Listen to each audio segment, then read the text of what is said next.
All right. Hello, everyone, and welcome to our ASBB mentorship Mm. for July.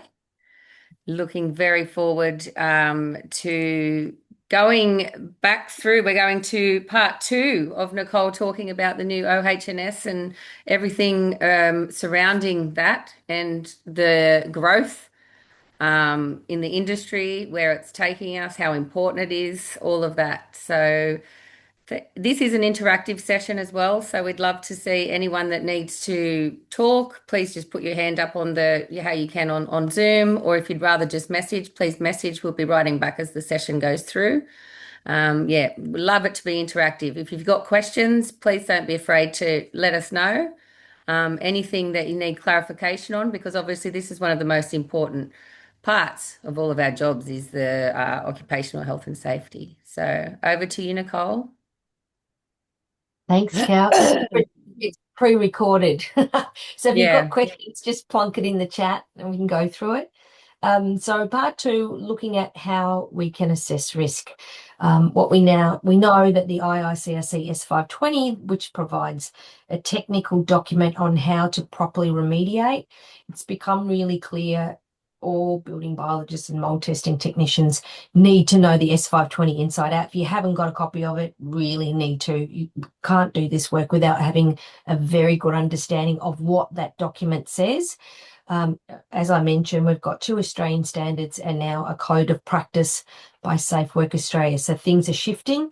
And I was just notified today that for builders and other people who are wanting to apply for jobs through the government, that they've mentioned this course if they're going to do testing for mold testing, etc., that they either have to be qualified as an occupational hygienist and registered with the Australian Institute of Occupational Hygiene. And they've also mentioned this course at the college that they need, otherwise they need to do something like our course, the mold testing and the PRV course. So that's now in the documents to apply for, government related contracts, which is interesting. That's in Queensland. So there's starting to be a real shift, and I've had people inquiring about doing our mold course who coming here saying, I need to do this course in order to apply for this job. Like I'm getting more and more people to do that. So it's sort of saying your qualifications actually do matter, and they're now starting to be realize that they're legit and it's nationally accredited. So that's really good. But that also means that we have an obligation to ensure that we follow best practice. As you know, S520 is a technical document on how to do mold remediation adequately. It doesn't go through work health and safety. So this one's a big one for those who are doing commercial related work or working with tenders or medium to large jobs where work health and safety may get involved. However, as a business, you also are required to comply with work health and safety legislation, which means having a PPE program, documenting it in writing, even though it only needs to be done once. If you have employees, that dramatically escalates your need to have a good work health and safety risk management. So in this pre-recording, again with Sam and Brian and Michael, we're going to talk about how to assess risk and what that looks like for our industry. If you have any questions, put in the chat. We can discuss it afterwards. It goes for about an hour and 20 minutes.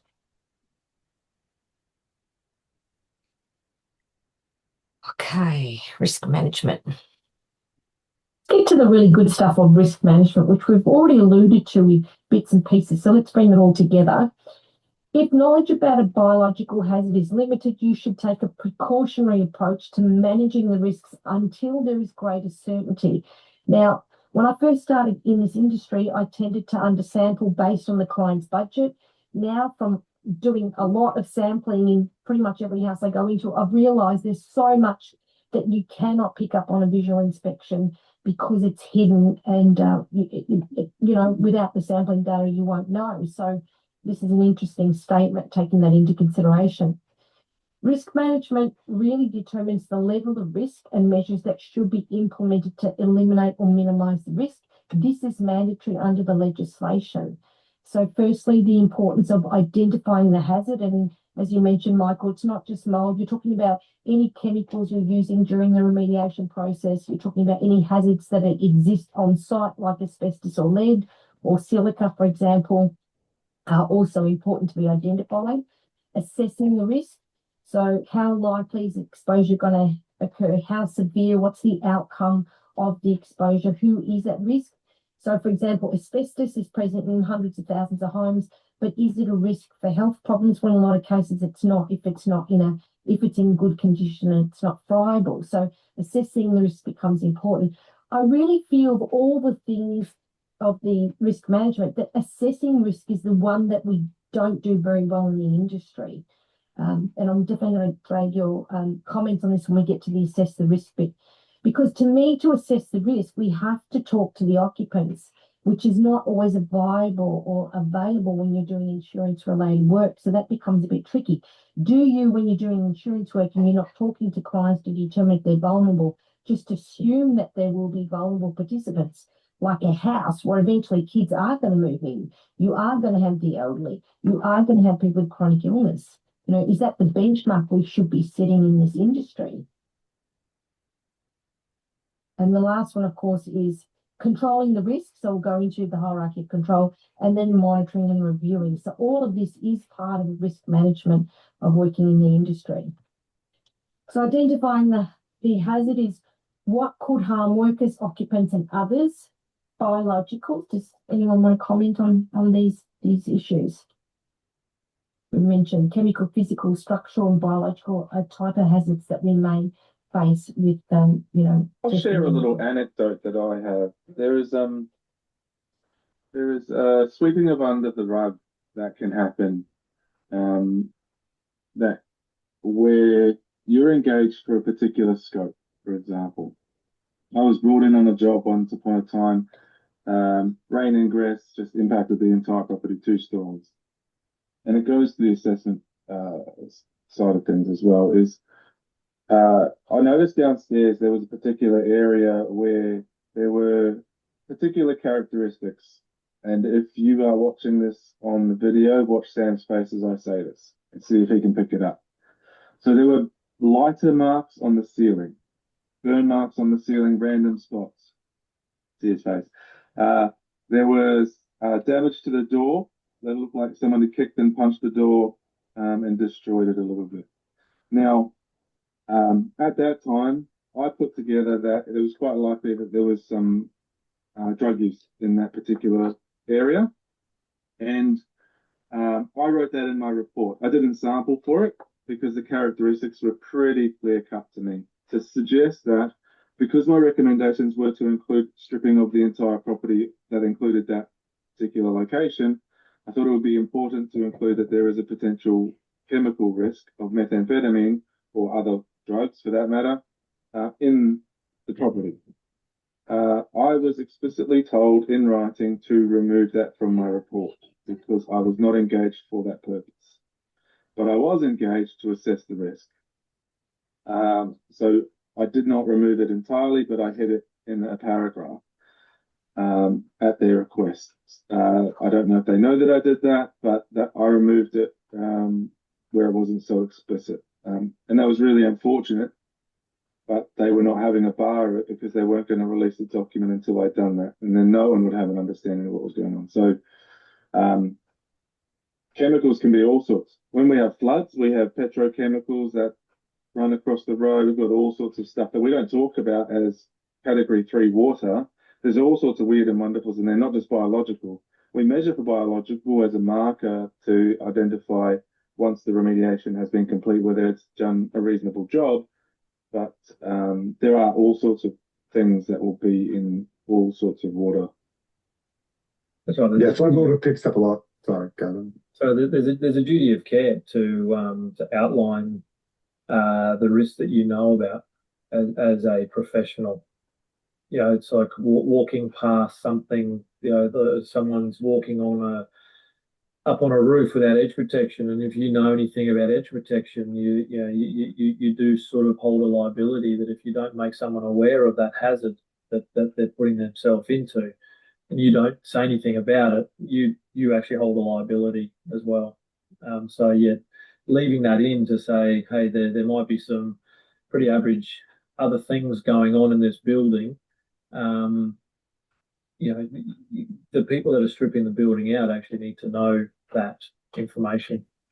Yeah, I think the point, Brian, you made there is speaks to a larger issue, which is restoration jobs and projects are usually multifactorial. It is rarely the case that it is just mold, just Cat 3. We may even be introducing the risk through using chemicals. So don't become tunnel visioned as a restorer. And that's where communication comes in as well when it comes to multiple trades working together, particularly the restorer and IEP. The IEP should know what we've done and how we've done it. How often does that happen in the insurance space?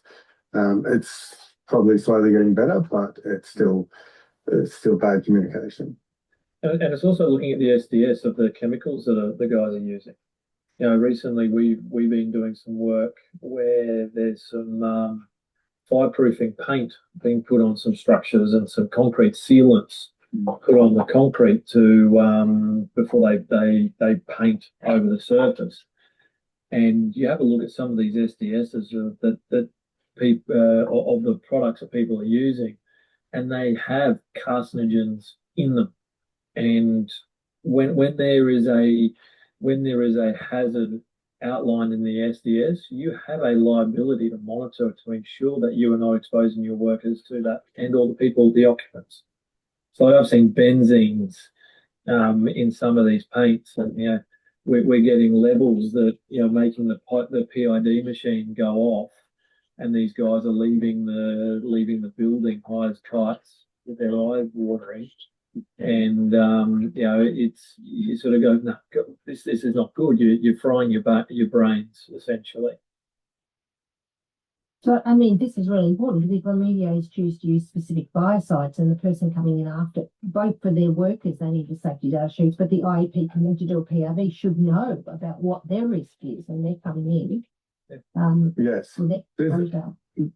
Yeah, residues are a thing. Recently, we got asked, the REA got asked by one of the large insurers to answer some questions because they're seeing an increased number of policyholders that are refusing for restoration work to commence based on chemical use or equipment use and the risks associated with it. And I think from the standard outlines it, the S500 and the S520, don't overuse biocides. How many times do we see restorers using them on timber framing? I don't think there's any evidence, correct me if I'm wrong, guys, on the efficacy of antimicrobials or biocides on timber. I know one of the most common antimicrobials used in the industry specifically says don't use it on timber framing. Is it needed? Even some of the documents say you should not be relying on chemicals as that sole way of removing the mold. Cleaning, whether it's mold or Cat 3 water or Cat 2 water, cleaning is your primary way of decontaminating. There's no juju juice out there that's going to replace the hard work. Yeah. And I would say this is an old technology, but for those of you who've been around a little while, when ozone was used quite prolifically, if you're going to use something like that and you're going to bomb a place, please use signage and just don't let anyone walk in there while it's on. Yeah, he knocked me on my bum when I did that one time. I remember, flogged me. And think about, especially in apartments, townhouses, complexes adjoined to other residences. I hear it about cars a lot. Think about the HVAC system and where the ozone's going. Yeah, exactly right.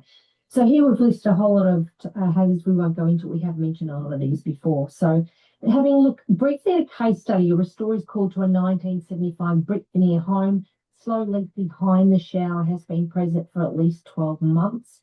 The elderly tenant with asthma notices a damp, musty smell. So in terms of biological, so there's visible mold on the grout and wall activity, likely settled spores in adjacent bedroom, possibly category 2 water, grey water from slow leak.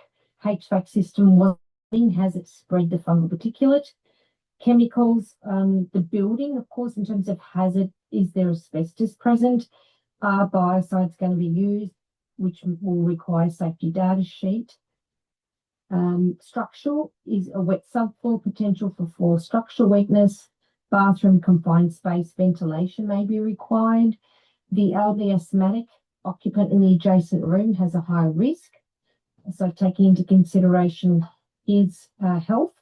And hidden hazards, of course, hidden in the wall assembly that may not be present on a visual inspection, potential condition 2 contamination in adjacent rooms, and of course, the importance of the building history, any previous repairs or flooding. So these are some of the hazards that may need to be considered before you even potentially even get there, right, for this type of job. And also to jump in there is, sometimes when it's an insurance claim and it's they've claimed that there's a leak and a plumber's gone out to try find the leak. The first thing he's going to do is hit this wall with a hammer to try find a leak, or he might hit it with a grinder and cut it out. And as in this sort of situation, maybe asbestos is going to be your highest risk. Because in a 1975 building, the waterproofing that they've used is an asbestos sheet. I can almost guarantee it. And are you walking in there to then find there is dust, asbestos contaminated dust everywhere? Then that is now on your shoes. So you're now walking it back out into the other occupiable spaces. It can grow, blow out.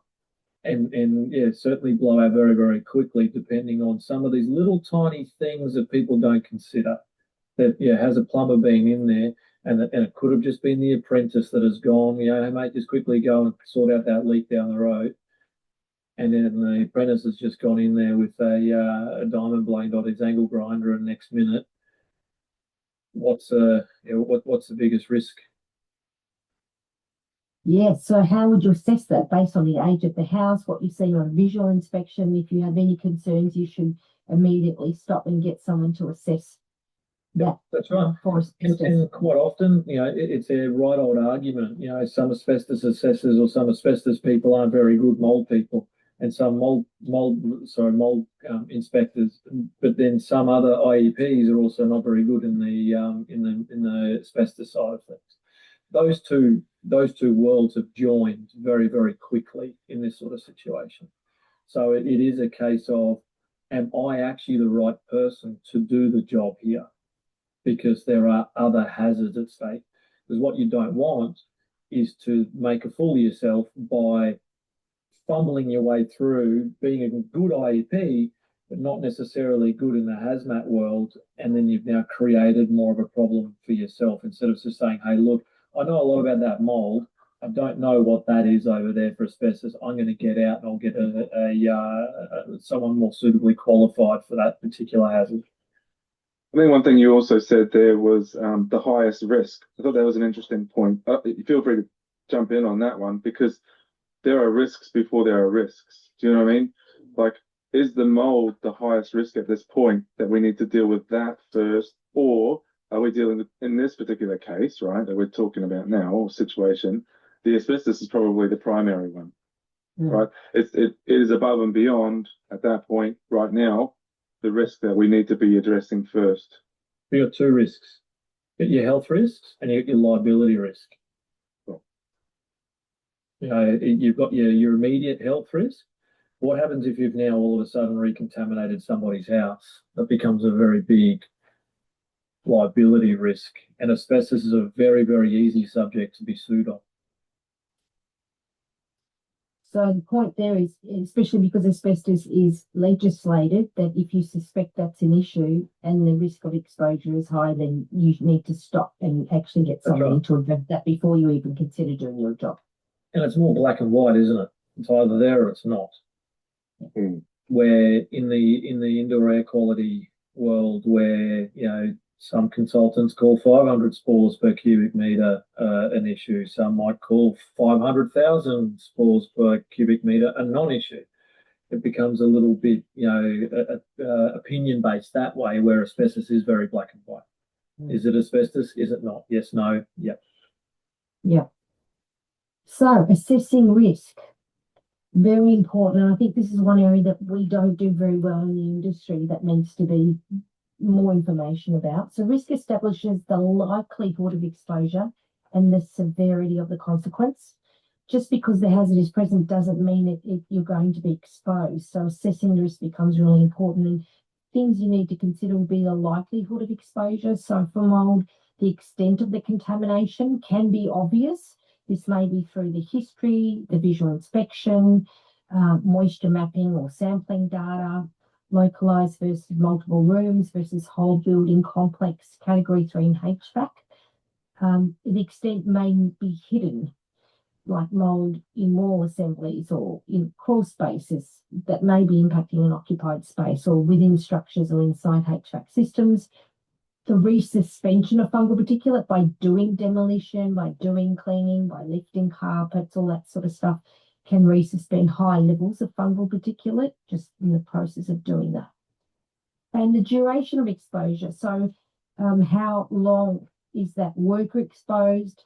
From a clinician's perspective, how long is that client exposed in that water damage time in that particular room where there's tertiary colonizers? So the duration escalates the risk for health effects. Where they spend time in the building, is it a one-off or is it a recurring exposure? Things like those things we need to consider.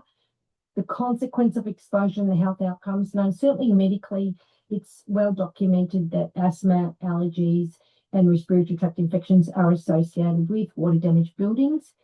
What's more controversy is the long-term fatiguing syndrome, chronic inflammatory response, autoimmune related disorders, which are commonly found in many of the integrated doctors, and certainly from my experience dealing with these clients with protracted mold illnesses. So the route of exposure is important. I really want to focus here because I deal with a lot of families. The route of exposure for most adults is going to be inhalation, but the reality with infants and young children, they're going to be ingesting it as well because their hand to mouth ratio is much higher than an adult. So they're also ingesting a lot of the fungal particulate where it's settling on the surfaces, especially on the floors, as well as inhaling it because their breathing zone is so close. And that's what makes children, I think, even more vulnerable because their breathing zone is so close to where a lot of that fungal particulate is likely to be. And the respiratory system hasn't fully developed till they're 25 years of age and they have a higher respiratory rate. So to me, kids are a big one. Consequence of exposure, I mentioned upper and lower respiratory tract infections. From my experience, it's recurrent. Everyone gets colds and flus every year. That's normal. For mold-related issues, what I'm finding is it keeps coming back. It's dragging on for weeks or months, keeps coming back. And, there's no other reason in their history that why they're not well. Asthma, allergies, well regarded, especially hay fever and exacerbation of asthma with mold. But the chronic bronchitis is also recognised in the medical industry. But the long-term fatiguing syndromes, which we see a lot of in my space with integrated medicine, is not yet acknowledged in the general medical industry. So high-risk populations are now documented in that code of practice, which is amazing to see that. And they include age, so pregnant women, of course, fetuses, infants, young children, the elderly who are often immunocompromised, anyone who is immunocompromised with a chronic disease, cancer patients on chemotherapy or anyone on immunosuppressants, anyone with respiratory diseases is also going to be at risk. And I've already mentioned pregnancy. So the PCBU, person conducting a business undertaking, must do all you are reasonably able to manage the risks, including vulnerable people where they have disclosed those needs or you are aware. Workers with prior sensitization, restorers themselves can become at-risk population. In fact, I would argue I've had over 450 people through my mold course, and many of the restorers, etc., are not particularly well and have never potentially associated that their work could be exposing themselves to very high levels of fungal particulate. Over long periods of time. And I think that's something that we've got in the code of practice was the cumulative or long-term effects of regular exposure. And business owners need to look at the risk profile that creates. Yeah, certainly brain fog, poor concentration, poor memory, very short-term poor memory, fatigue is very common in many of the restorers that have been in the industry for more than 10 years from my experience. There's a lot of complacency as well. She'll be right, mate. Yeah. Every day. Yeah. I don't think until when they go through my course and I spend 3 hours on adverse health effects and the mechanism of action, most are pretty shocked. And the good news is a lot of the time in my class, I have someone with CIRS, chronic inflammatory response, who will describe the devastating impact that mold has had on their health or their kids' health, which is powerful to hear those stories. And I think a lot of restorers, the risk profile is driven by visual. So unless the house is covered in visible mold, they don't see the risk, the exposure risk. And so they're more likely to be complacent with things like their respiratory protection. Yeah. I think what seems from my experience in the industry is that they've assumed, because the visual inspection hasn't identified that, they've assumed possibly wrongly it's condition 1 or pre-loss condition, but they haven't tested that hypothesis. So to me, if you're going to assume it's condition 1, I want data for you to prove. Like, I'm happy for you to assume it's condition 2, but I'm not happy for you to assume it's condition 1 without data. Because from my experience, some of the worst homes I see, they're like designer homes. No visible mold, no odor, no moisture staining, no elevated moisture on their meter readings. And if the fungal particulate in the air and the surfaces was just not very high. So I went to a job just yesterday. It was a burst fire pipe in an apartment. Like, you could see expansion and everything like that. The restorers had gone in and said that they dried it. I found spots where it wasn't, but that doesn't matter. And then doing sampling to see, because it was an apartment, and the building is looked after by a different insurer, if the contents were at risk of condition 2 stuff, and the air samples were atrocious, even though visually I didn't see anything. Exactly. So if at-risk populations are identified, in theory, you should engage an independent IEP, regardless of the visible contamination extent. And I think that's a really important thing to highlight. So what's interesting with high-risk population is that this is a large proportion of the Australian community. Children account for 1/5 of the population. Almost 1/3 of Australians report allergies, according to the latest research on allergies, and almost half live with at least one chronic health condition. So to me, looking at this data, looking at the legislation, looking at the code, it's pretty clear cut to me that restorers, I think, should just assume in residential housing that at-risk populations will be there. If they're not there now, that they will be at some point likely to be living in that environment. Like, where do you sit with that? Well, even just like people that are getting the flu every so often. I've got kids in daycare, and they're always bringing the flu home. And I did a job up in Townsville last year, and visually it looked pretty good. I was getting a little bit of the old sniffles going on, and you think you also get complacent as a consultant. Everything's all right in here. 142,000 aspen on the analysis. And I was wondering why my sinuses and my eyes while I was sitting at the airport were blowing up with pain, going, what is happening? And then once the samples went in the lab, 142,000 aspen, you go, well, that's the result there. Yeah, absolutely. I think the code of practice doesn't specifically say this about vulnerable persons, but when it talks about knowledge about biological hazards being limited, if you don't know what does what, X, Y, Z kind of a thing, it says to use the precautionary approach to manage risks until there's greater certainty. So I think in the same scenario is, given statistically, there are so many comorbidities for people and populations, it's just better for your own self to assume that there is someone at risk that you should be using some sort of protocols for. Yeah. Okay. Briefly back to the air monitoring. Is air monitoring required to assess level of contamination? Going back here. So under the Work Health and Safety regs, monitoring of airborne contaminants is required where it's necessary to determine whether there's a risk to health. So I'll come back to this. So what does this mean? Conducting air monitoring where condition 2 or 3 contamination is suspected but may not be obvious. Site-specific sampling should be performed unless contamination is obvious. Inspect, don't expect. I like that. Assumptions without quantified data. baseless unless the contamination is obvious. To me, if you're assuming condition 1 pre-loss, then you need to provide data to verify that, not environmental mold. And push my buttons. I'm not pushing your buttons, I know.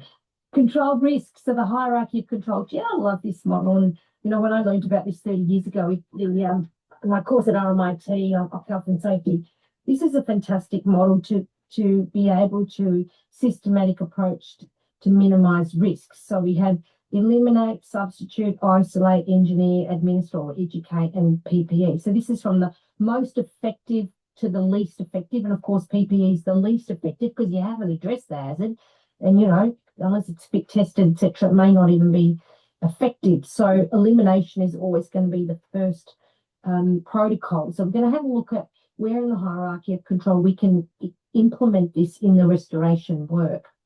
And Cole, just to sort of jump in, it's just to also remind people that a hazard is anything that has a potential harm, potential to cause harm, and a risk is the likelihood or the severity of that occurring.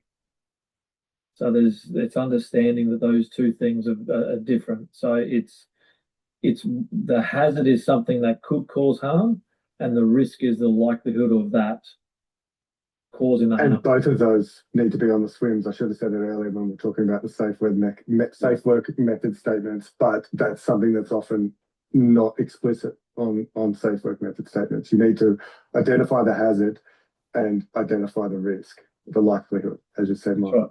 So if you go, asbestos is a very easy subject to talk about. Yeah. So you might have an asbestos sheet on the wall. That's a hazard. But if you're not going to impact it, then it's not really a risk.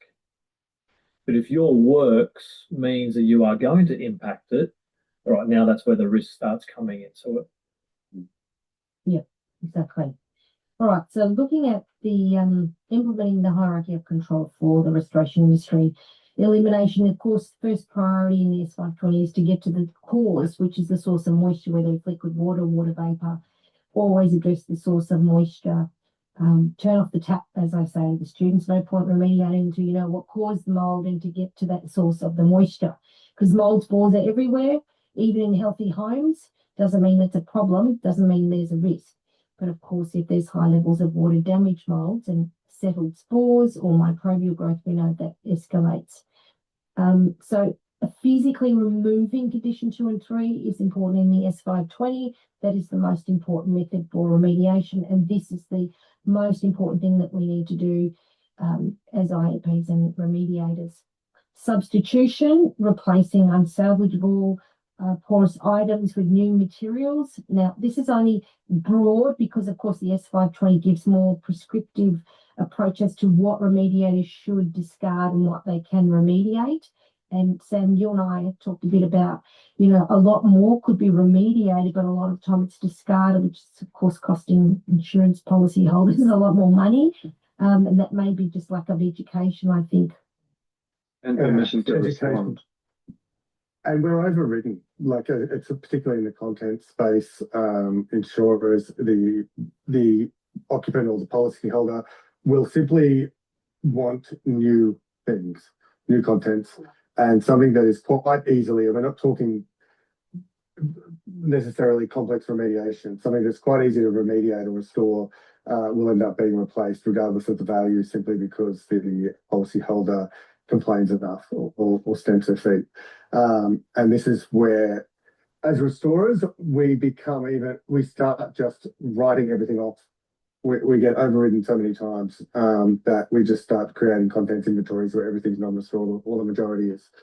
And it's part of the reason that insurance premiums are probably escalating, particularly in the escape of liquid space. Yeah, do you want to comment on that, Michael? No, thanks. No? Okay.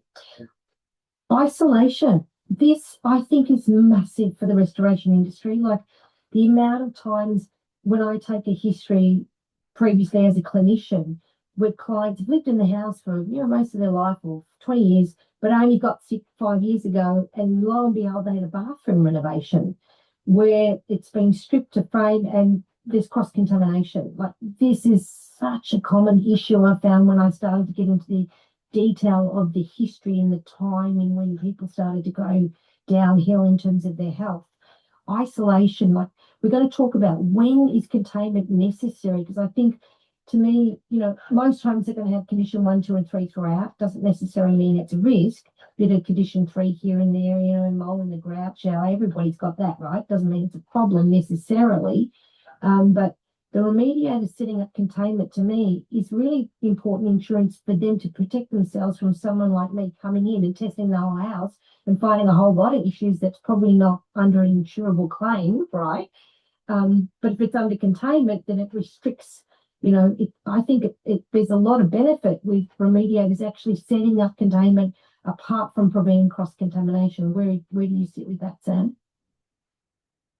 I think it's a big part. It's a big issue because we often don't contain or isolate when we should. I mean, the S520 doesn't differentiate between the extent of mold when it comes to the need to prevent cross-contamination and occupant exposure and worker exposure.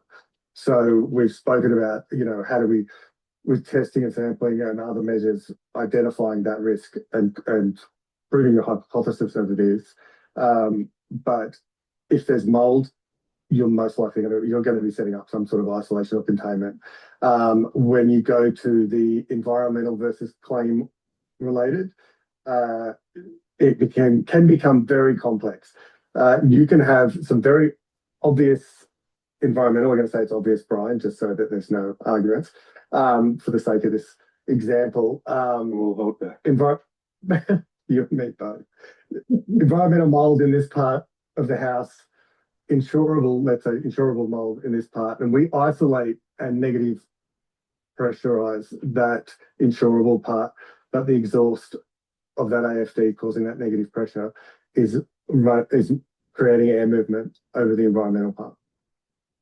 This is where people underestimate the complexity of what restorers and remediators have to deal with, particularly in the insurance space, because we are isolating while containing or controlling one risk on the insurable part, and we're potentially creating another one.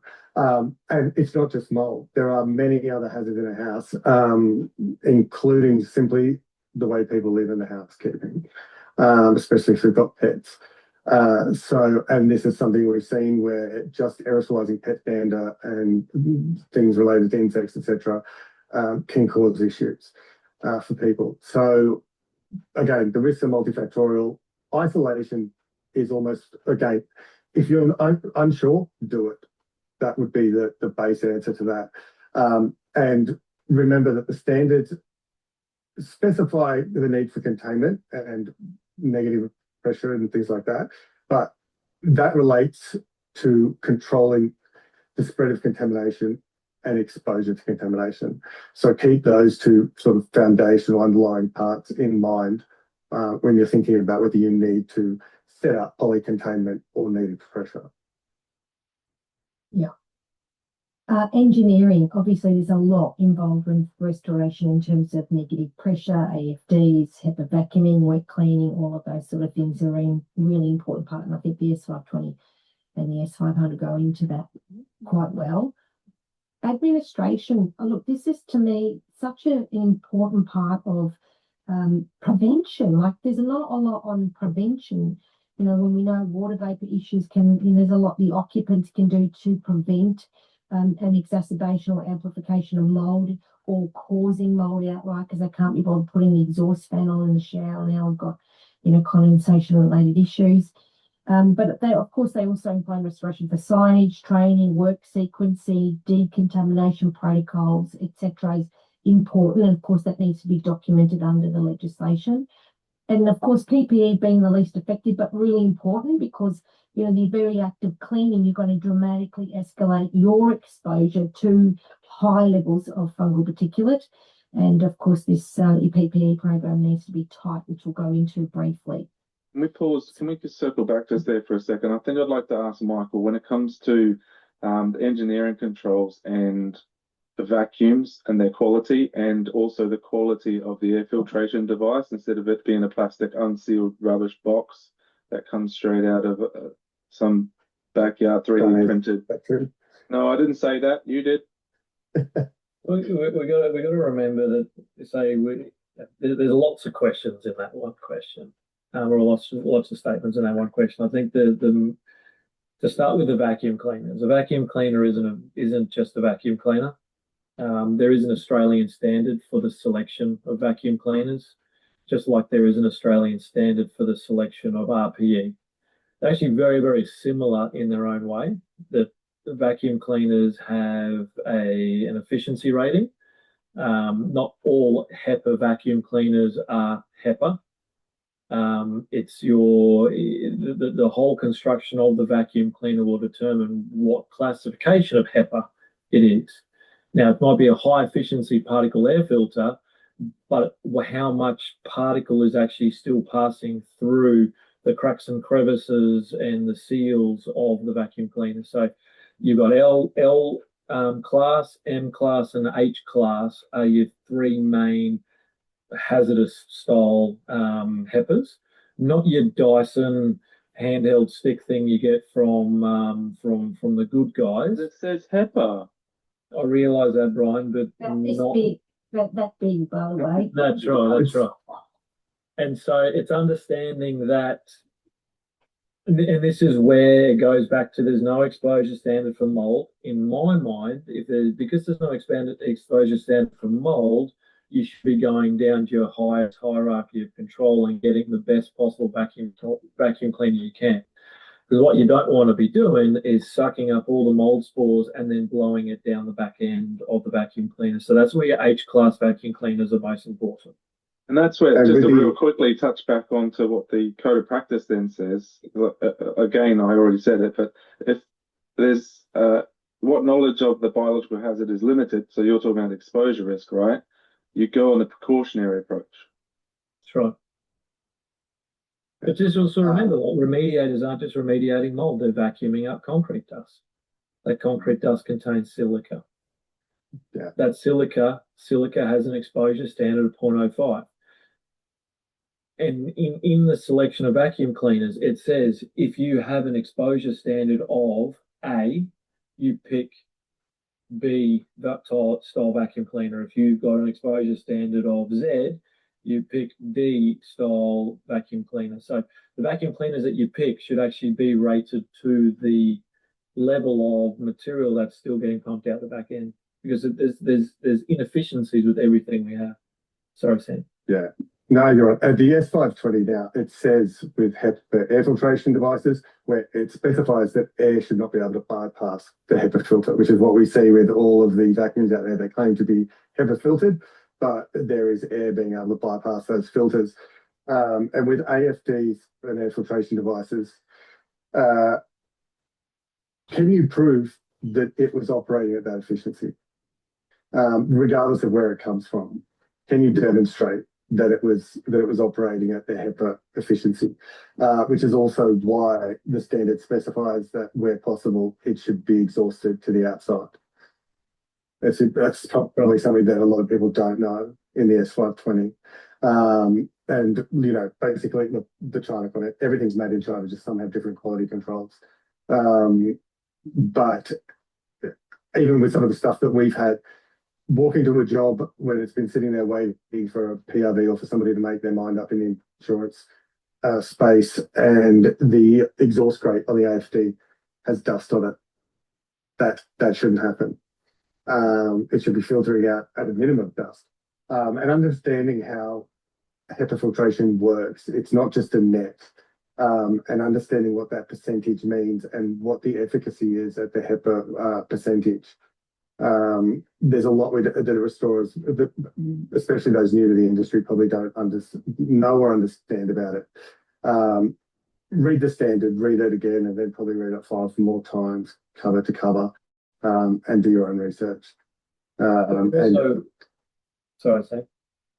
I was just going to say, and you need to be able to show that your equipment was working and it was doing what it was set out to achieve, regardless of any claims the manufacturer or the guy that sold it to you that makes.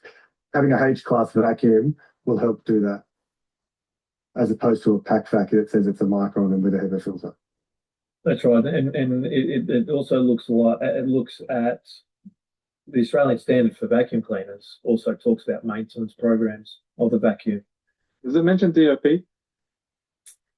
It's one thing I'll have to double check, but DOP testing is a big part of the asbestos world because of the liabilities and the health risks that asbestos is known to present. And so it is, a lot of the time these air scrubbers and AFDs just get thrown in the back of a van, and some of the quality that we see going around the place is absolutely horrendous. Some of these things are like 15, 20 years old. They've made the owner, hundreds of thousands of dollars in just high reach, but it still works, doesn't it? In their The fan mind, still turns, yeah. that's right, and it's another item that they can hire out for that, do and charge style job. But it's understanding that, yeah, is the machine actually doing what the machine is designed to do? And that's where I would always push for DOP testing on all scrubbers, on all vacuum cleaners. We call them negative air units in the asbestos world. You can get DOP tested, all that equipment, to show that it is working efficiently. I had a job many moons ago where it was a backpack style vacuum cleaner, and we were getting just time and time again just massive counts, and it was something like six return visits we did for PRVs. And look, the quality of work was pretty average through the whole process. But what we noticed, I actually went down and supervised the re-clean of this job. And what came out of the van was a little backpack vacuum cleaner with a little clear dome on top, with a big crack in the middle of it. And then there was a filter sock that came out of the seal. And the guy goes, "Oh, mate, I got told by a consultant 20 years ago that if I put a sock in here, it makes it HEPA." I said, "Mate, pack that vacuum cleaner away, get a different one." And guess what? The next PRV we did passed. It was all because the vacuum cleaner, all it was doing is just recycling the mold. Might as well have had some eyes on it and the hose coming out the nose. Yeah. Oh, look, there was also still ants' nests in the wall and all that sort of stuff. So we won't go into the entire job. We don't have one. The question before we move on is, how do you know when to replace that HEPA filter? Like, what is there? I haven't seen anything in the S520 or anything. Like, is there any guidelines on when that needs to be replaced? That would come down to following the manufacturer's instructions, which is usually when the indicator light comes on, and there's a lot of debate about this, and there's a lot of people that will tell you that the more loaded the HEPA filter is, the better it works.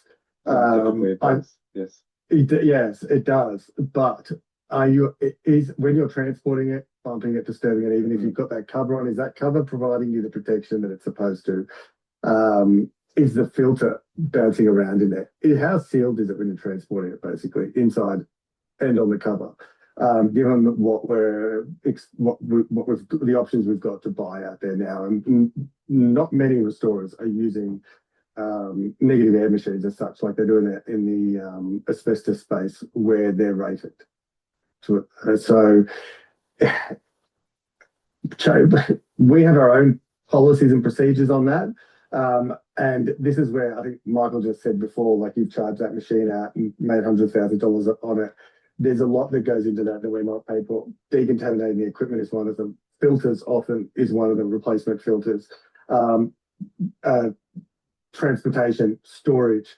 And that's, as RIA, we're looking at costing all of that out independently. But there's a lot of pressure on restorers to get to the next job, just to minimize labor as much as possible, which means it translates to cutting corners in a lot of cases and buying equipment that may not necessarily be the spec.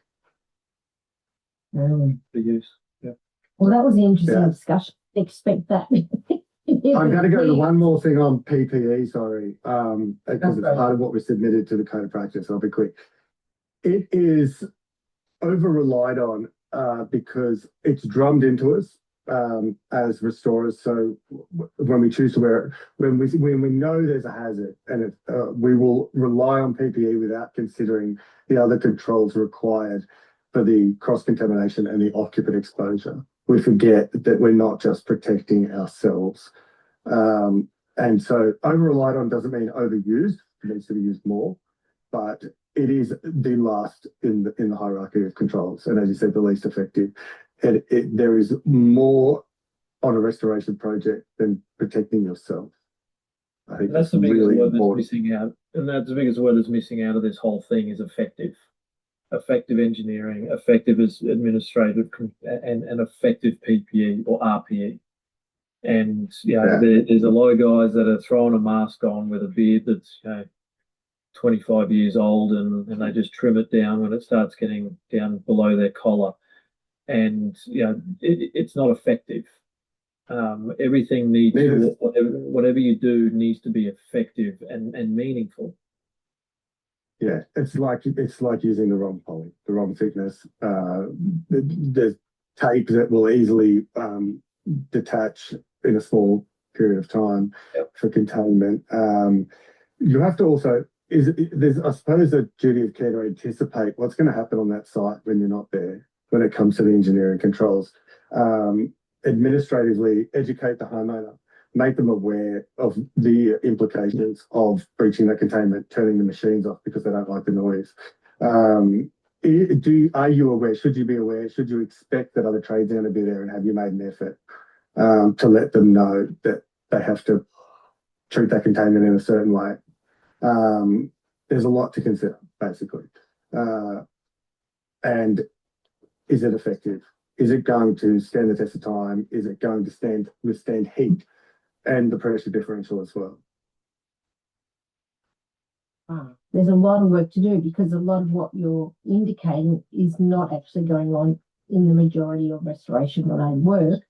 Certainly in terms of engaging all stakeholders, the documentation that's required, and proving that you actually have followed your duty of care. Let's just briefly summarise when containment is necessary. I would say pretty much every insurance job mold related, I would say, from my experience.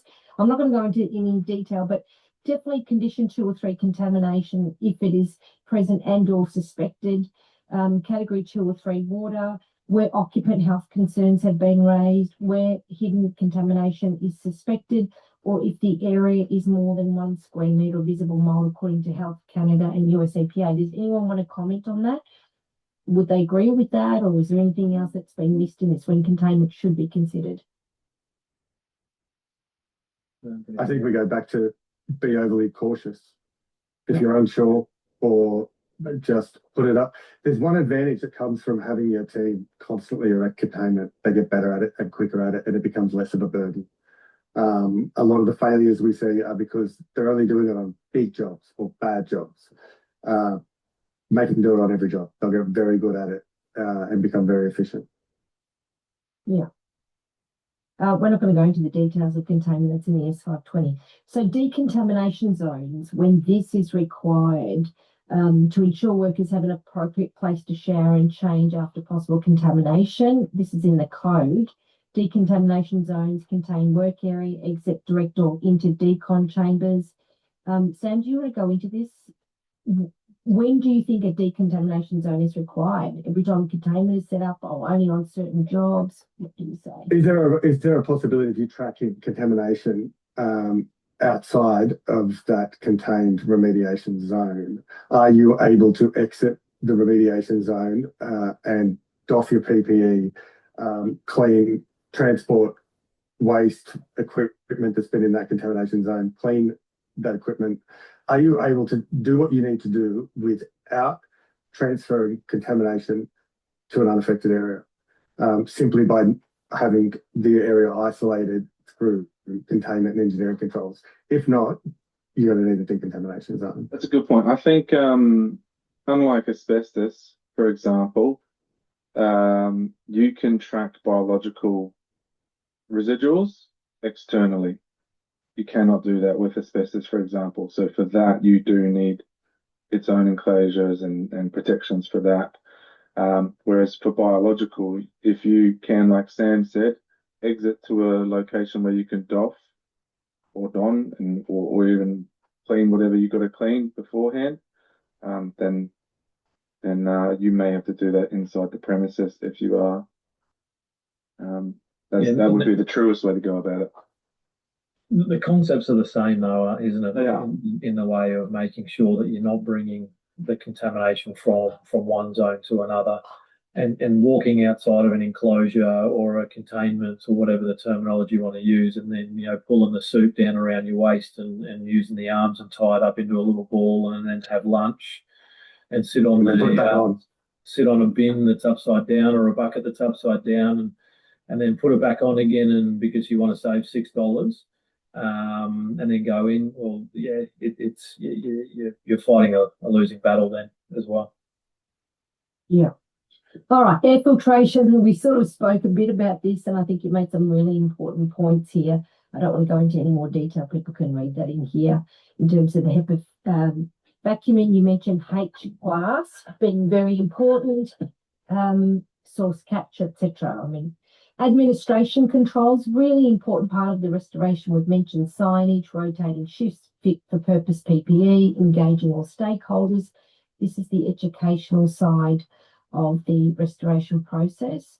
Educating clients about the precautions to take, as you mentioned, breaching containment, why that should not happen, etc. PPE, we alluded to, so the importance of respiratory protection, eye protection, clothing. The doffing sequence we won't go into, but there is a sequence that should be followed to reduce your risk of exposure, and showering needed after gross contamination. So when are on-site showers really required? This is something that was mentioned in the Safe Work Code of Practice. Okay. And so again, you've got to, similar to the doffing zone, you need to look at the risk. You need to look at the hazards, assess the risk, and determine whether a shower is required. Now, probably one of the most common reasons that you will have some way of some sort of shower or ability to wash yourself is when there's hazards there, including chemical. If your work is using even biocides or anything else, peroxide, and there is a risk that if they accidentally spill it, get it on themselves, whatever, they're going to need to get it off really quickly. That's another reason that you're going to need a shower. It's not just because there's cat-free water. Your PPE should protect you, but your PPE may fail for some reason. So again, it's an individual assessment of risk. Also saying, and it's also commenting that, like, so you've got a little photo there of a disposable suit, and understanding that going to Bunnings and just buying a painter's couple of dollar coverall that you can see through and almost see the barcode of your t-shirt through it is not appropriate for some of the remediation work that we do, because you got to remember the spore size or the particle size is that small that it can still penetrate through some of these suits.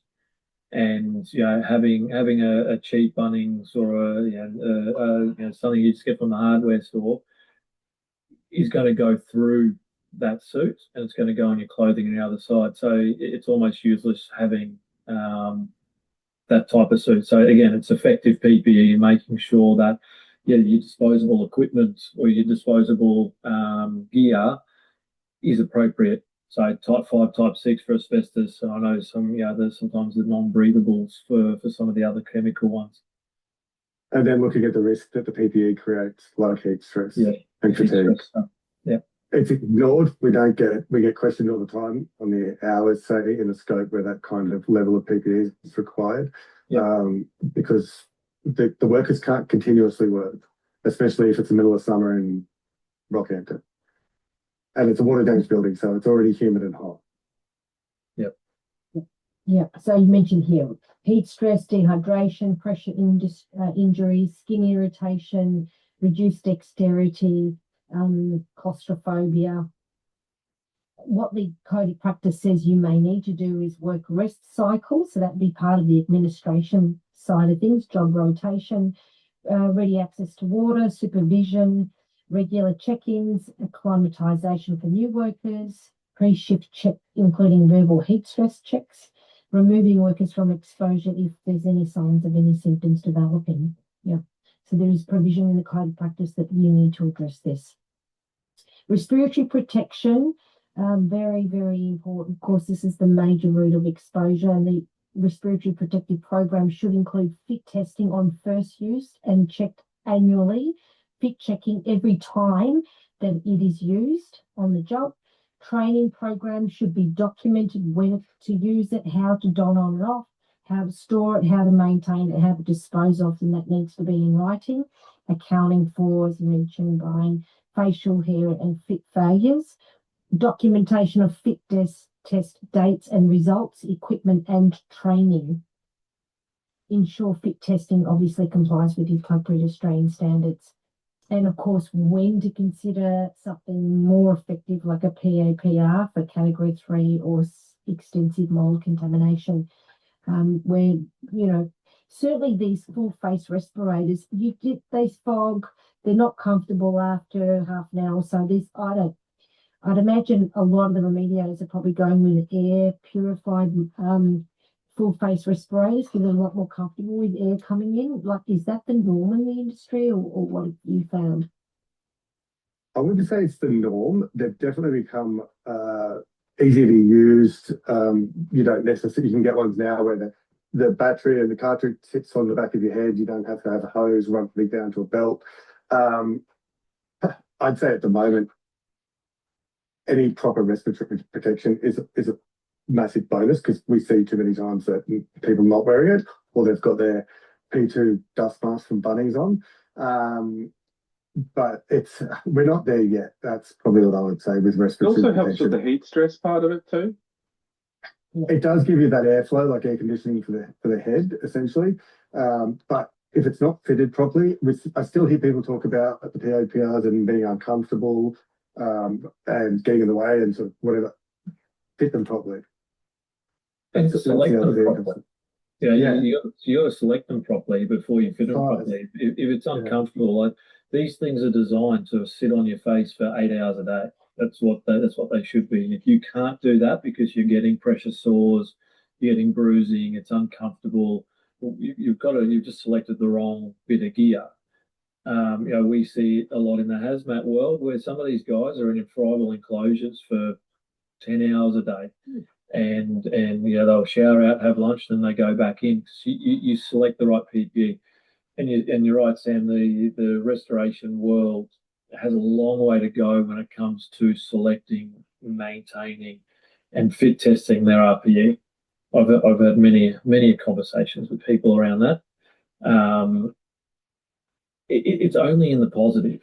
Like, you've got to just doing it right, spend the money. Some of these, respirators are anything from $140 to $2,500, and you look at, if you buy a paper mask at $5 a hit, all the way up to $15 a hit, it only takes you a week to exceed the $140 for a good Sunstrom half face respirator that I would use for hours on end in comparison to a paper mask. Investing into good effective equipment is key. It only encourages people to do the right thing. And now, especially with the code of practice coming in, it's not just a matter of even fit testing. Here's your respirator. It's getting it fit tested. You need to show that you're making sure it's used as the PCVU for your workers. It's not a tick and flick situation like people think it is. No, that's right. It's a legislated thing. It's not just mold. It's, when we had, COVID pandemic, we were getting people coming into our office to do fit testing for nurses, doctors, ambos, police, because by law, if you get given a respirator, it needs to be fit tested. Doesn't matter what your occupation is. Yeah, well, and look, I think once people realise the risk of being exposed to high levels of fungal particulate, that it's obvious, right? If you don't get a filter, your body becomes that filter, and that comes at the cost. I mean, this is cheap insurance for your health. Otherwise, you won't even last in the industry. When I first got into this industry 20 years ago in the US, these people were so sick because they only wore a respirator, weren't covering their eyes, etc. And their exposure was so extreme. They ended up with these weird thyroid diseases and things like that, and they had a lot of regrets because they didn't get this right from the beginning. Yeah, 100%. Okay, deviations from the standard of care. So fogging. Okay, it's really clear in the S520. Fogging should not be the protocol. And yes, it may be used in some circumstances for potential litters, maybe bacterial contamination, but it's not the primary way to remediate mold. That physical removing is the most important perspective. So when is fogging actually, do you think it's acceptable as a form of dust suppression, or for CAP3 where you are targeting bacteria, not mold? Look, I think when you talk about Cat3, people will claim that it can get to tight junctions, inaccessible areas, places that the remediator may not be able to get to with cleaning methodology. I would say that people probably, even when they do fog, don't do it properly. It's not applied properly. It probably doesn't have the dwell time. Is the biocide or microwave? Is it going to have the dose? Probably not. They don't do it right. They just walk around. From an S520 point of view, they talk about particulate suppression. I'm not sure the exact words, but that's one of the situations where they might say it may be acceptable of suppressing airborne particulate to the ground to be removed for HEPA vacuuming, etc. Personally, I don't see the need for it ever. There's always a way to do something without fogging. I see it as a risk. You are aerosolizing chemicals and toxins that at that micron size that comes out of a fogger will stay suspended in the air for much longer than using a pump spray or anything else to apply that chemical. But it says safe for humans, Sam. Oh, and you can stick your finger in it and lick it. Yeah, I know. Yeah. But yeah. I don't like it. Full stop. Don't need it. Don't use it. We have them from when I first started years ago. I don't know the last time they've been used. And we use them. Obviously, we should clarify. There's ULV and there's thermal fogging. Thermal fogging has its place in odor control in fire and smoke jobs. So does ozone. We use ozone, but it is only ever really for odor control. But ULV with chemicals, no, don't see the point. There are insurers, I don't know whether they still do, but I know up until there's more and events probably in the year preceding that required the restorer to fog after. It was in their protocols, yeah. And that changes the insurer, and this is another argument or conversation for another day. Insurers will contract out all of their risk and do everything they can to avoid being seen as a principal contractor, let alone the PCBU. But when they start prescribing what you must or must not do, they take on that responsibility. Yeah.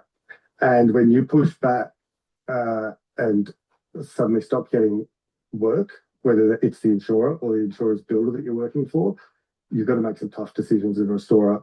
And that is one of the biggest issues that we have in this industry, is that we are, in a sense, for want of a better word, beholden to the insurers or the insurance builders with what we can and can't do, even the scope manipulation that happens when, people, we're not seen as the expert and people want to override it, but that, again, is a conversation for another day. Yeah. We get it on our side of the fence, inferring not to sample where possible, without explicitly saying. It's also to understand that if any construction work that's above $250,000, if you haven't appointed a principal contractor, you assume the responsibility of the principal contractor.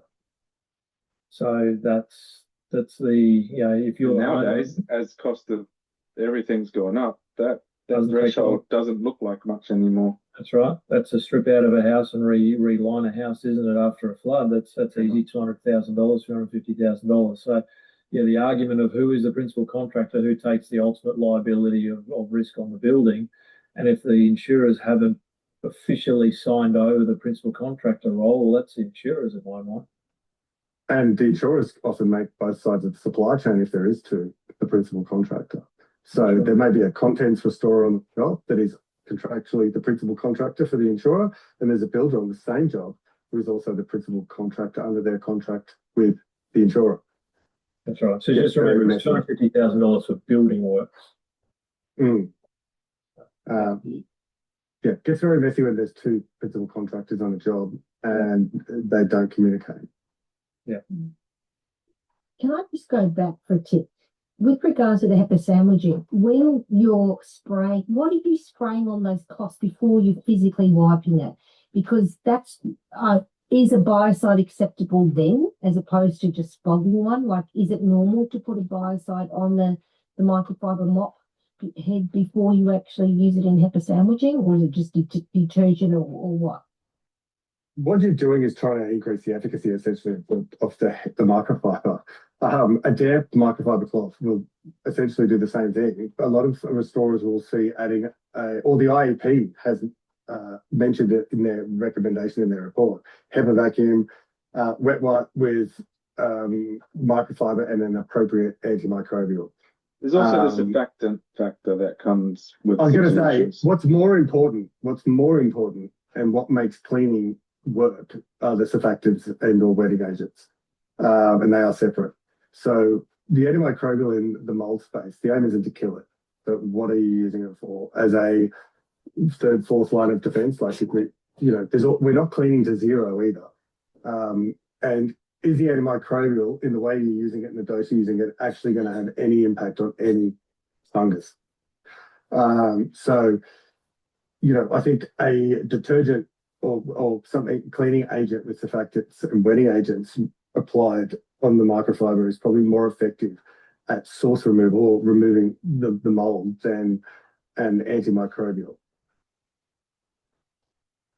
Right. That's good for a lot of my clients who are chemically sensitive and, can't cope with a lot of the biocides that are being used or reacting to it after the remediation process. Well, if it is required, by the way, there are processes to mitigate the rinsing afterwards, ventilating properly so that when the space is very occupied, you've got rid of everything you can when it comes to the VOC or the residues of that chemical, especially for the chemical sensitive people. Yeah. And stain removers, I'd imagine that's when a lot of the households will probably use bleach to get rid of the melanin out of the gyprock if it's only a small bit. Is that acceptable, do you think, in terms of the mold remediation process, like spot cleaning and stain removals? Or if you want to make it aesthetically pleasing, go for gold, as long as you've achieved removal. As long as you've removed the particulate fungal particulate. There's often, as you know, there can be staining that's left behind, and there are a multitude of products and chemicals that will help remove that stain, but that is a secondary thing.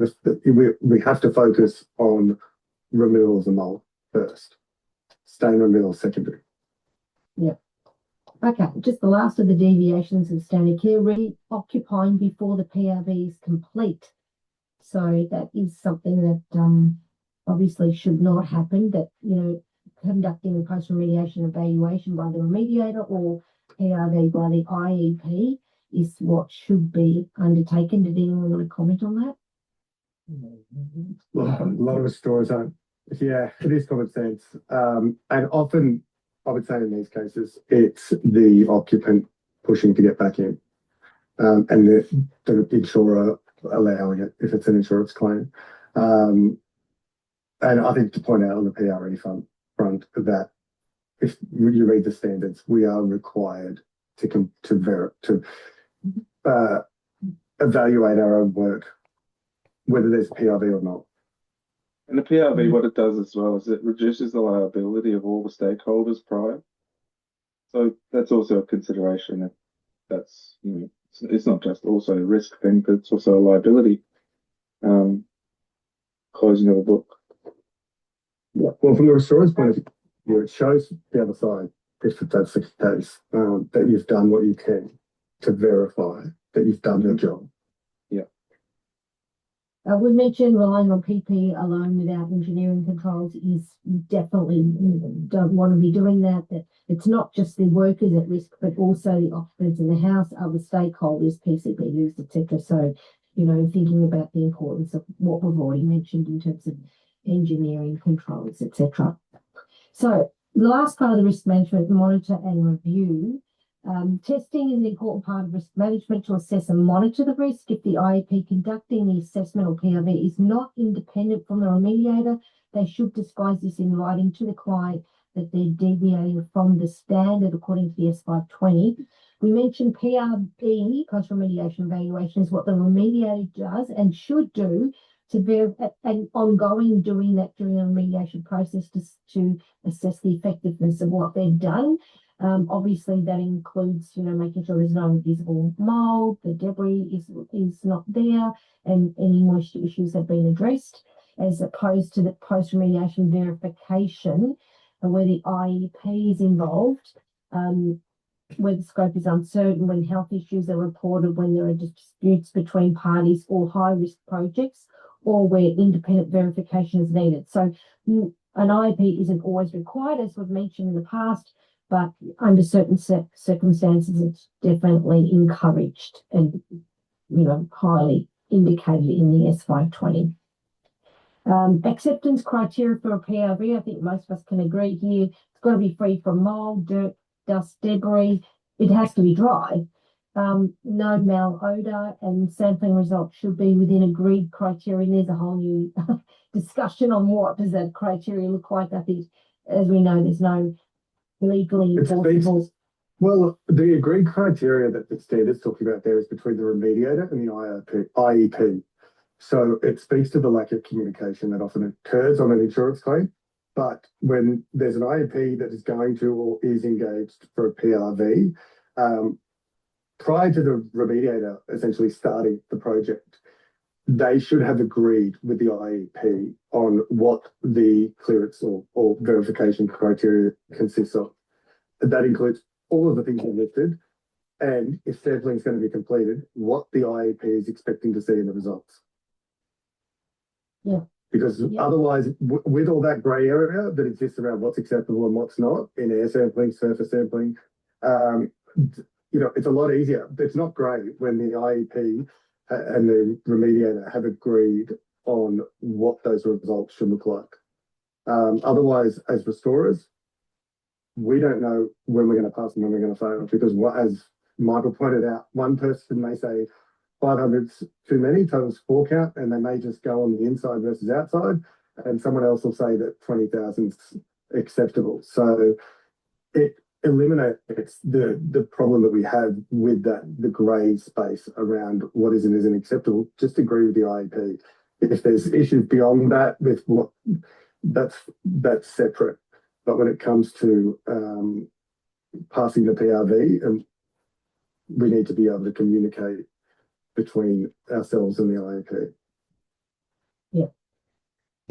Okay, so an IEP should be considered under the following scenarios. We mentioned health issues, vulnerable occupants, disputes between client restorers, an insurer required an independent assessment, where the scope is uncertain or contamination boundaries unclear. The PRV is needed for any of the above. When a preliminary determination indicates that mold contamination exists or is likely to exist, or if confirmation of condition 2 is requested. I feel like I'm repeating myself because we talked about this previously. This is the slide I was looking for. When an IEP may not be required. So restorers can feel pushed to engage an IEP on everything. Sometimes they're tempted to skip engagement to save the client a fee. And this is a big issue with a lot of private clients that can't afford it. An IEP may not be necessary under the following scenarios: where the entire building or system is fully involved, like an extreme weather event, flood event, where it's really obvious that there's condition 3 mold contamination. Localized condition 3 with no occupant complaints, no vulnerable occupants, no insurance dispute, where the source of moisture has been identified and rectified, where the condition may be assumed by the contractor with full disclosure to the client and reference to the LCCC under the S520, where the IEP engagement is bypassed. The S520 says to document the rationale and disclose it to the client in writing. That's the audit defence. It shows the call was made consciously.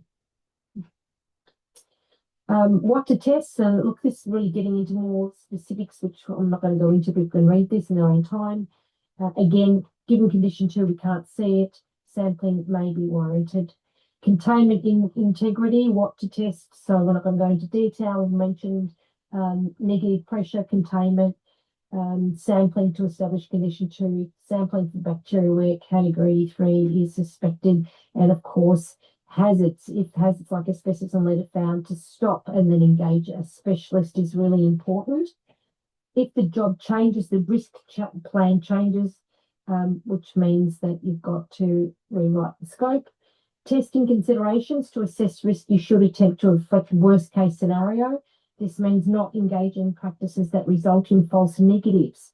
This one's close to me because I see so many times, certainly in private work, where IEPs or hygienists have gone to the site, all the windows are open, the air purifiers are on, and there's literally nothing on an air sample, and it really gets my goat, because my argument for not doing this and informing the client to keep the windows closed and to not have the air purifiers on is to reflect worst case scenario, like in winter when they're going to have everything closed up in order to retain the heat, and therefore fungal particulates going to be elevated if there's no ventilation.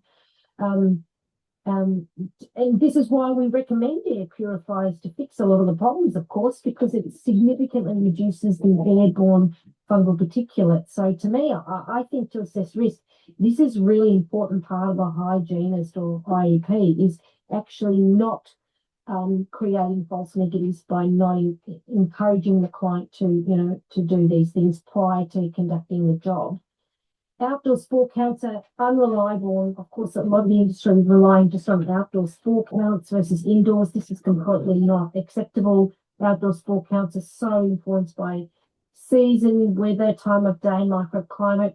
Every of the field trips I'm doing with students, I do 2 outdoor samples, and the spore counts can be 10,000 spore count. I'll clarify here though that this is for total count.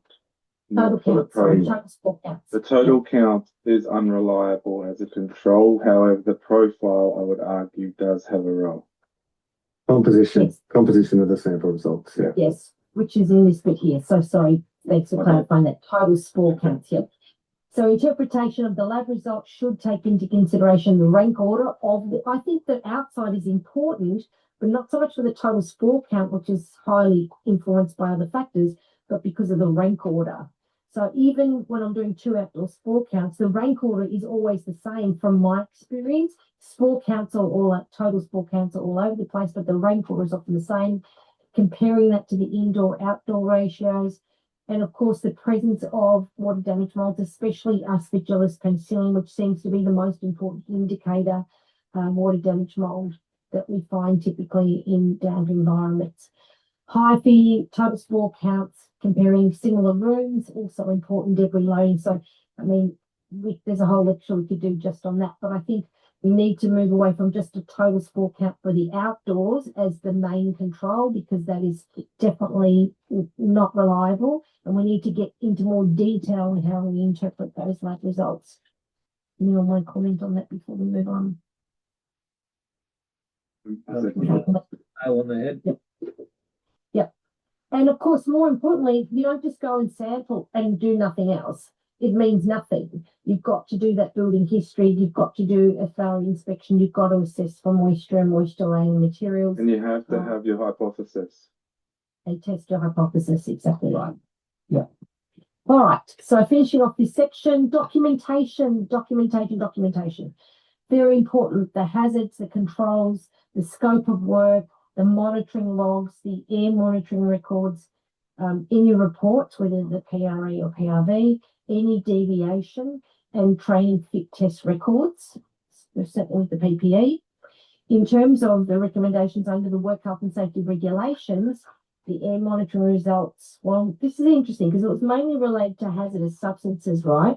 Which you mentioned, Michael, under the work health and safety regulations, keeping it for 30 years. I don't know where mold would sit in that. I'd say it's best practice. Maybe we should be keeping it for that long, but I don't think the guidelines specifically focused on mold exposure standards there for 30 years. What do you think? Yeah, the main thing is more considering the hazard and the period and how long it takes that hazard to affect the human.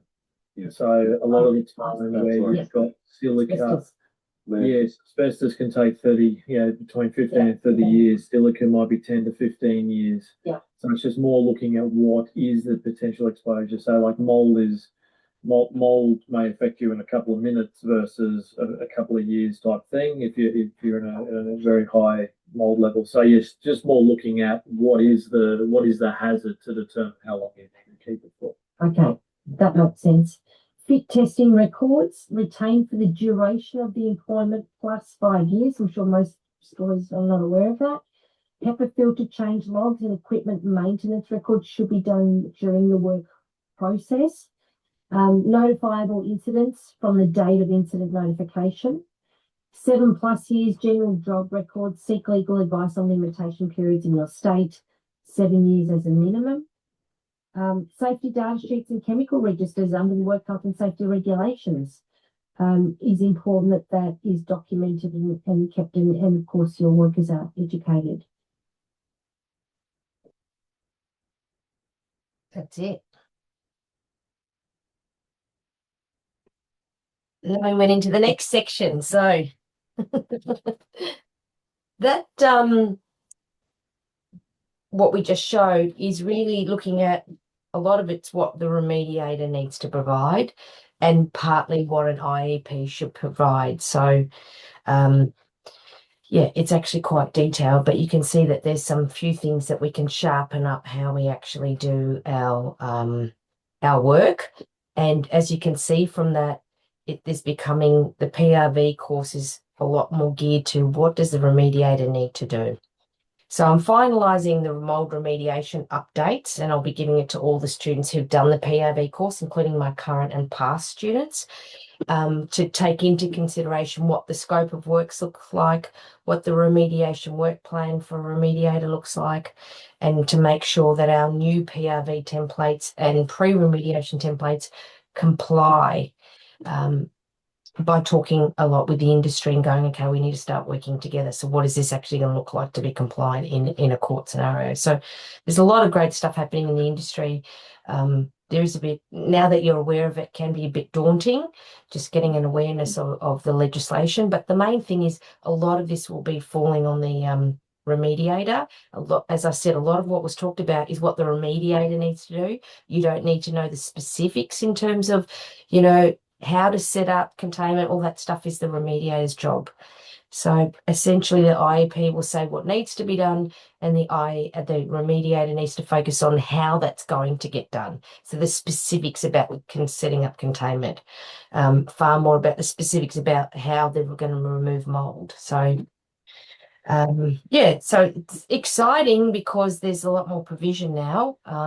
And requirements. It's just a matter of reading through the documents. And for me, you got to know the S520 inside out and the S500. If you're going to do PRV, you have to read it.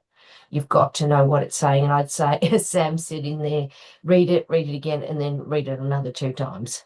Because the S500 and the S520 is what best practice for a remediator looks like. And if we're going to be especially doing PRVs or even pre-remediation testing and saying what needs to be done, you need to know what best practice is. So for those who are doing the IEP program, I strongly suggest you consider doing the IICRC course, not because we're going to be remediators, but because you can see the practicalities of how to do it. Don't do the online versions because it defeats the purpose because you've already read the document inside out, right? But yeah, it's just a matter of understanding what the process is, documenting your respiratory program, even though no one's probably ever going to ask you about it unless you're doing big commercial work. But yes, the industry's moving a lot more towards we need more regulation, and I'm hoping once the Cert 4 in restoration and remediation is available, God knows how long that's going to be, that the industry is going to be a lot more solid. We're working in that direction. Great. So there's only one thing in the chat. after all that? Has anyone got any questions, or are you going, oh my I God? do. Cole, who's going to be running that ICRC course you referred to? Well, that's a great question. There's a few people running it. I would just say that they need to make sure it's on campus, that you're doing it on campus to see how to set up containment, how many scrubbers are needed, all that sort of stuff. Don't do it online. There's a few players in the industry who actually offer it if you go online, definitely. Yep. Decon Systems used to do it, but I think their lead trainer passed away accidentally or had a stroke. No, they had a stroke. Decon Systems was really good. You've got Coach 8 by Scott, of course. Yeah, so there's a few providers there. But the main thing is, I'm yet to meet a restorer or remediation company that is doing remediation and documenting anything like we're discussing right now. In fact, they don't even wear PPE in heavily contaminated areas when I'm coming through to check containment and I'm dressed like a polar bear with a P3 on and they're all laughing at me. And I'm just gobsmacked. Everything you're talking about, it's like, God, they all need to go and do the course first and then we'll worry about doing it. and they've probably done the IICRC course. This is the problem. The IICRC course is nothing to do with work health and safety legislation. It's only about what do you do technically to remediate mold. That's it. But in many cases, I don't even see them getting that right. I watched some No, cleaners they don't. walking around with single-use microfiber, except he kept going from room to room to room with it, and he even took Yeah. it from different rooms. I can understand him using it on one window in a room, but he just kept taking it with him, and had a bucket full of them, just whip it out, wipe something, put it back in, whip it out. I was just like, Yes. and wonder why Kelly will tell you if she was on the same job. Wonder why it doesn't pass. And Yeah. that vacuum thing's hilarious because they're dead right. You see them packing up the gear, throwing it all in, and bringing it out. And I've been on site where they're unloading the HEPA, and I go, "Oh, they're old filters," and they go, "Yeah, but there's plenty left in them yet." It's like, well, can't bring that contamination from someone else's job in here.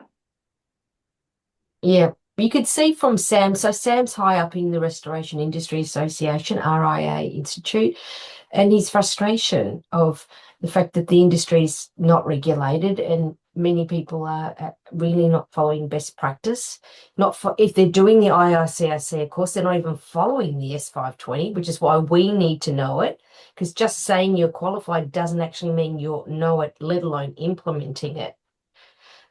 Yeah, you're absolutely right. We've got a long way to go, but I think as building biologists and IEPs and mold testing technicians, by being at the forefront of this information in the work health and safety legislation and certainly in understanding the Australian standard, which is the S520, you're dealing with best practice. So just keep reading it. It's an easy document to read.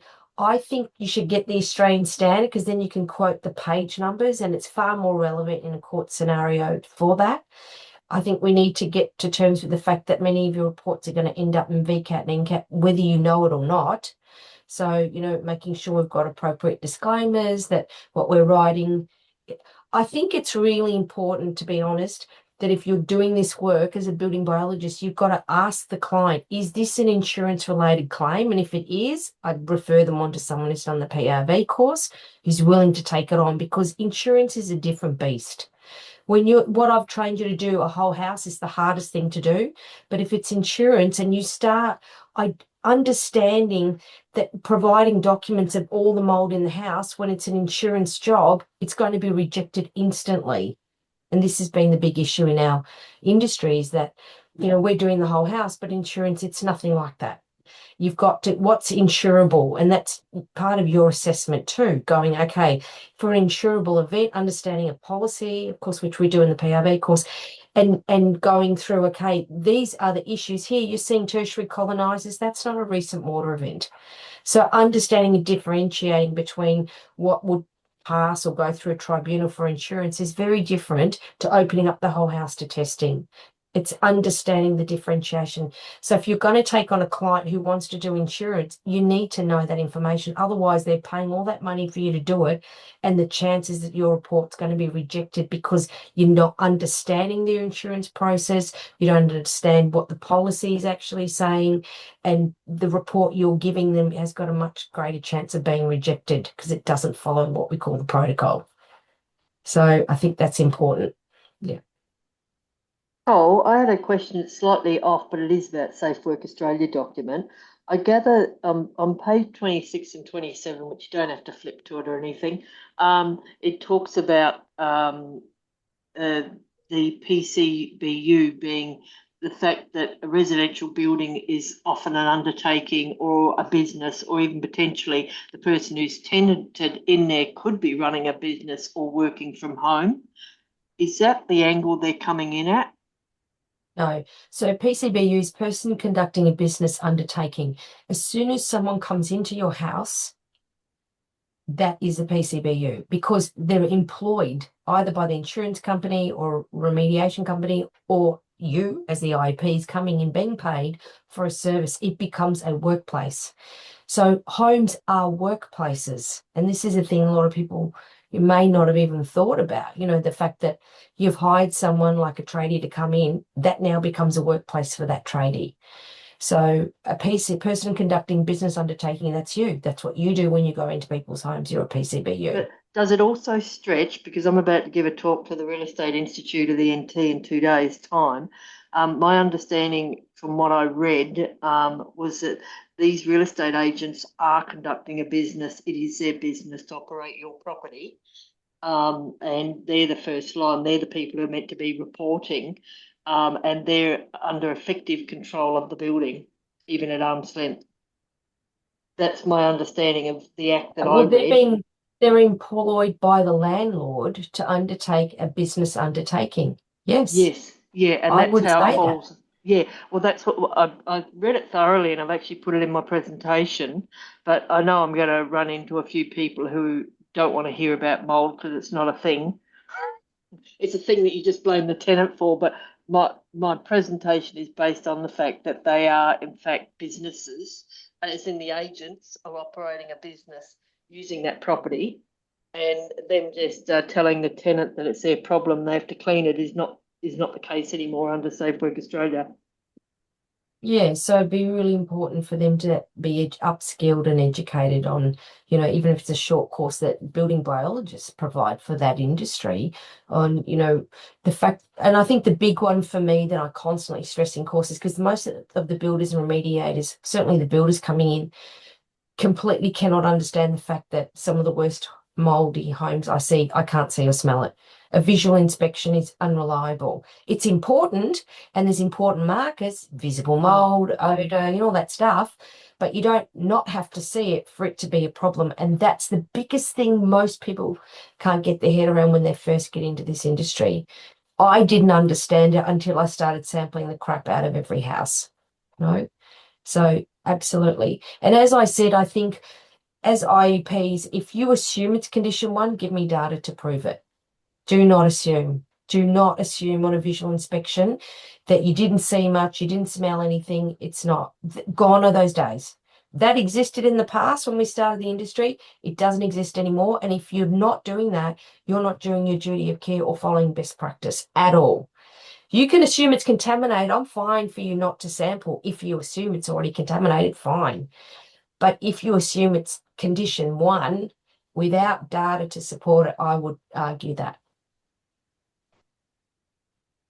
Mm. Great. Well, that sounds like good, the talk that you're doing. I guess just stress to them some of the worst times you can't see or smell it. The history is Yeah, critical. I Mm. think it's another industry that we really need to start talking to across Absolutely, all the we do. various states, because at the moment I'm testing commercial air conditioners for massive complexes up here, and I went to the Real Estate Institute because they suggested to me commercially what's their role, and it's like, well, geez, there's a whole lot of stakeholders when you start talking commercial, but residential jumped in, and it's like, no, you guys have to do something too, because you're actually running a business. A business is your tenancy. Yes, It's exactly right. about time it switches across from the tenant to the agent and the landlord, because I know occupant behaviours plays a big role, but up here there's a whole lot of slumlord kind of residences that, yeah, they need this to get them over the line. Yeah. And I think the biggest message in all of this is documentation is critical, document everything, and we need to start talking across multiple stakeholders.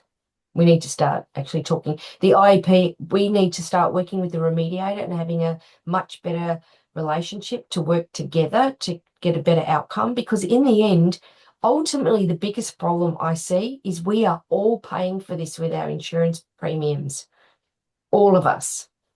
So we've got to get this right. And we're in an amazing position to open up the conversation, follow best practice, reference the code of practice, the work health and safety legislation, and the S520 and the ASBB guidelines. Just reference, back everything up, let the data do the talking. And it's not us against them. We need to work with the remediators, because most of them want to do the right thing. They've just either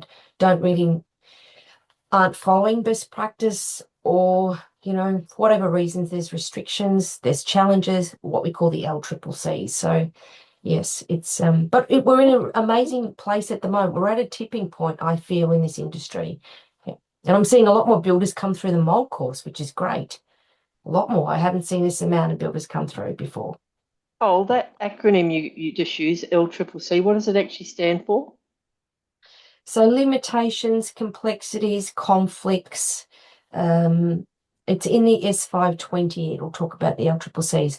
So you need to document. So, for example, if the client said to you, come and test my house, but you can't go into Johnny's room because he's sleeping, that's a limitation.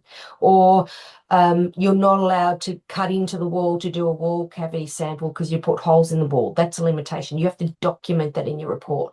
Any conflicts, so if there's conflicts between stakeholders, like between the client and the remediator, there can be often conflicts. Like in my case, with my insurance issue going on at the moment, I had a conflict with the remediator, the builder, who only wanted to replace my kickboards in my kitchen.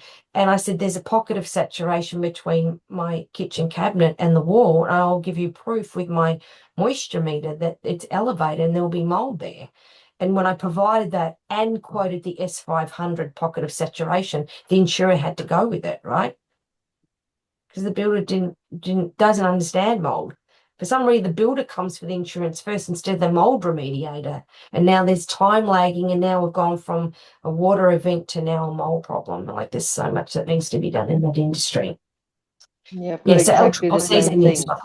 I've got exactly the same thing happening. I've had a water event, another one in my place, not where I live now, but where I tenant, and I'm having to take on, of all the people, take on insurance, the loss adjuster, and the hygienist who tested at the same time as me under video. We both tested the building at the same time. His results, no mold. Mine, high levels, 60,000 aspen behind the cabinets. How's that possible? He, no hyphal growth. Me, I've got full hyphal growth. And it's the local person here, not one that's done your course.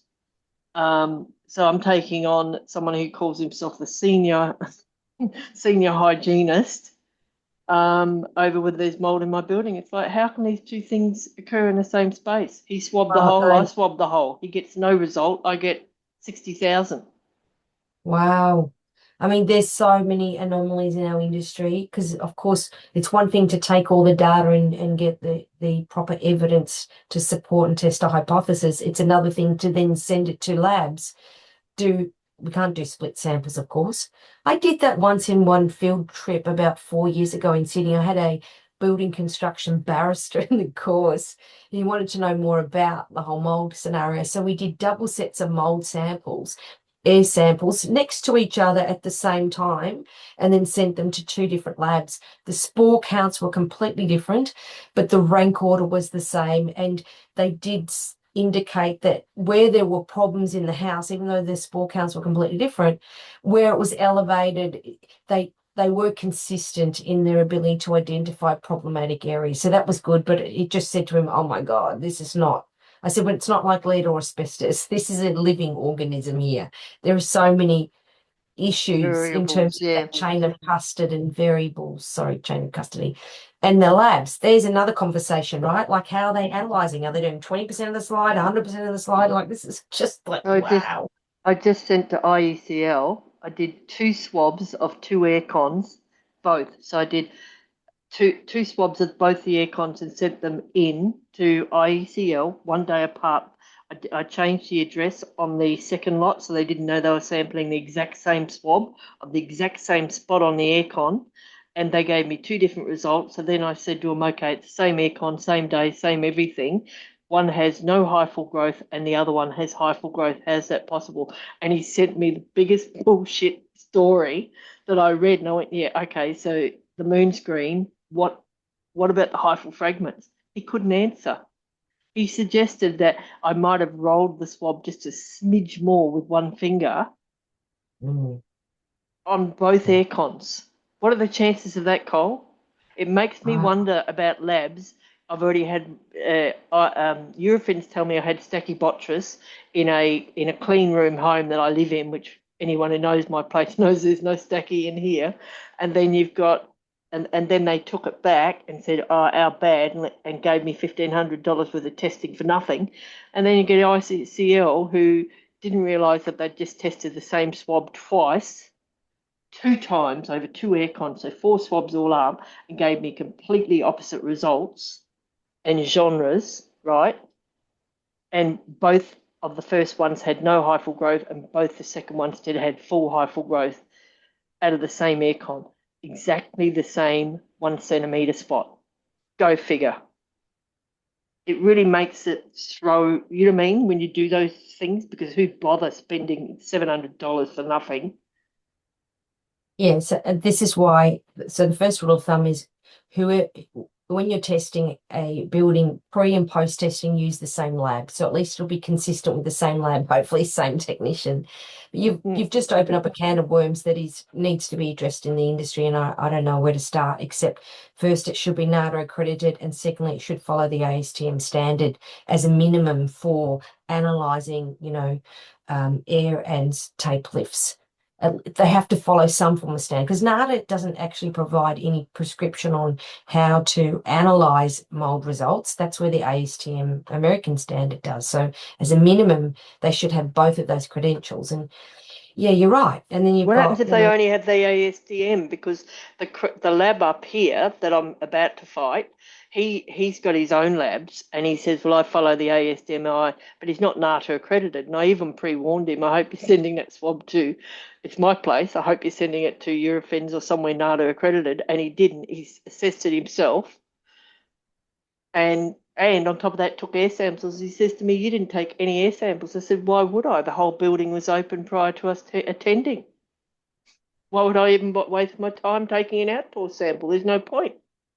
yeah, Because I was only yeah, interested in the damage behind the cabinets at this point. yeah, yeah. Yes, so you've asked some really important questions that at the moment we don't really have answers to. I guess that's why you've got to get multiple forms of evidence. To me, one of the most important forms of evidence is the exposure history. The month and year that people get sick, that recurrent respiratory tract infections within 3 months. It's worse when they're in the house. It's better when they're away from the house. That is 99% predictive for health effects. That is more accurate than any other data that I would get. But unfortunately, there's nothing in the research on it because I've come in as a clinician.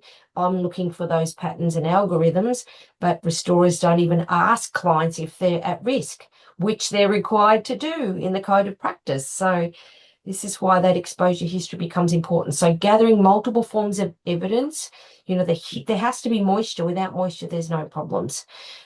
So all those things you gather as part of your analysis are important. Sampling is important, but so is moisture mapping, visual, all that information. And then it'll come up to your professional judgment as to whether you call it as there's a problem here and needs to be addressed or whether it's not a problem. I find when I say to clients it's not a problem, that's harder for me to sell that because they are convinced that it's a problem, that I have to provide a lot of data to say I actually think it's your cat or it's something else, right? That's where I find I'm going to have to get a lot of data. So let the data do the talking. I think you've learned as best practice as you can for what we now know in the industry. It isn't an easy thing because, as I said, dealing with a living organism that's changing rapidly in time. You've got both occupant issues and you've got bloody furnishings that have got mold and mattresses and you've got liquid water events and insurance. I mean, it's really the most complicated thing we do. It's not easy. If it was, everyone would do it.